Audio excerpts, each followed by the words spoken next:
Hi, I'm Ryan Keepman, President at Evans Transportation.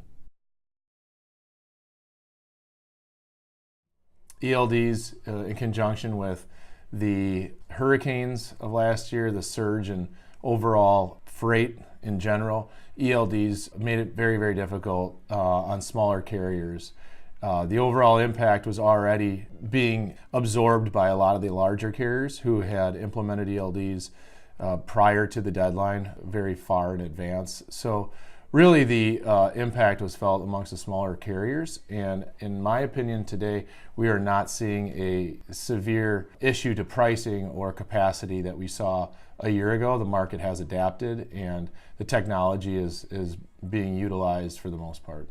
There's always a lesson to be learned. I would say that preparation, even in a market that is again surging or growing, an overall economy that's seeing its challenges with new regulation, preparation is key. And as simple as it sounds, I think shippers are continually being reminded that being carrier friendly, preparing for some of these upcoming changes that we're all notified well in advance, is critical to continuing to maintain a strong supply chain, a fluid supply chain, and getting your raw materials in on time and your finished goods out to your customers timely. Shippers that had carriers come and go routinely and made a lot of changes to their carrier base saw a greater impact, and I think that goes back to relationships and how critical in this industry, in an industry that's still evolving from regulation, that relationships are key. And last year I think the companies that were most successful in dealing with adversity that we all faced because of the number of things I mentioned earlier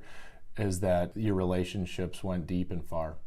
A lot of companies are out there seeking ways to extract ELD information and turn that into technology that's useful to the market. If you could imagine all that information that's being captured, driver time, driver availability, truck availability, loading time, I think we will see an Amazon effect on how the ratings work and how they can be applicable to the trucking industry. And shippers will continually become more and more examined by the industry, by the carriers, and 3PLs, the companies that may evolve or become companies because of what ELDs produce, will have an impact in my opinion. Right now I think it's pretty unknown.